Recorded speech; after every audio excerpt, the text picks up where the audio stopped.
Hello friends, मी मेघा माझ्या चॅनलमध्ये तुमचं स्वागत करते आणि आज आपण बनवणार आहोत पालकाचे पराठे. तर हे पराठे तुम्ही नेहमी गव्हाच्या पिठाचे खाल्ले असतील, तर आज मी त्याच्यावर अजून एक पीठ मिक्स केले, तर थोडंसं हेल्दी. आणि तुम्हाला माहितीच आहे की माझ्या रेसिपी जास्तीत जास्त हेल्दी करण्याचा प्रयत्न मी करते. तर ही रेसिपी आवडली तर नक्की चॅनलला सबस्क्राईब करा आणि व्हिडिओला लाईक करा. चला तर आपण आता रेसिपीला सुरुवात करूया. सर्वप्रथम आपण गॅसवर पॅन गरम करून ठेवला आहे आणि त्याच्यामध्ये आपण 2 चमचे तेल घेतले. तर याच्यामध्ये आपण 1 चमचा जिरे घालूयात आणि जिरे छान फुलू लागले की मग त्याच्यानंतर आपण त्याच्यामध्ये एक लसूणच्या पाकळ्या घालूया, 15-20 पाकळ्या घालूया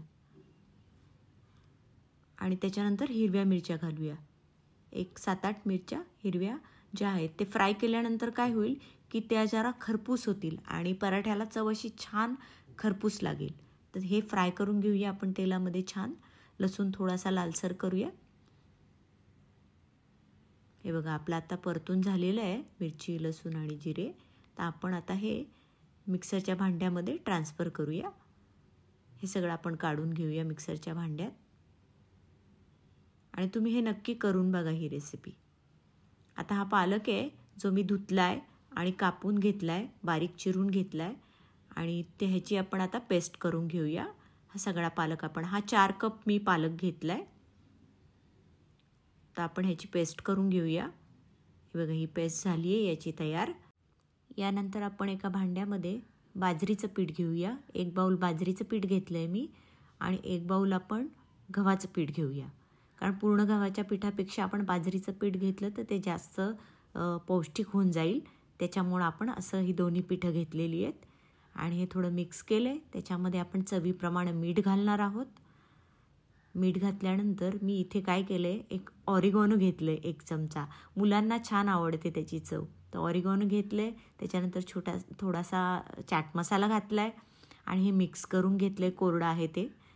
त्याच्यानंतर मी ही जी पेस्ट केली आहे ती पेस्ट ह्याच्यामध्ये आपण घालूयात. याच्यामध्ये पाण्याची जास्त गरज पडणार नाही कारण पालकाला ऑलरेडी पाणी आहे.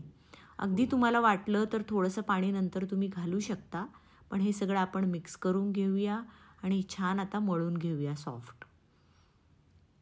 जसं पाणी लागेल तसं घाला, नाही वाटलं तर गरज नाही आहे त्याची. तर हा गोळा केला आहे मी, हा छान झाला आहे सॉफ्ट. आता याला आपण थोडं झाकून ठेवूया. 20 मिनटं आपण झाकण ठेवूया पीठ, म्हणजे ते छान मुरेल आणि चव छान लागेल. तर हे झालेत 20 मिनटं. आता आपण पिठाचा गोळा बघूया किती छान झाला आहे बघा आणि रंगही किती टेम्पटिंग आला आहे, हिरवागार.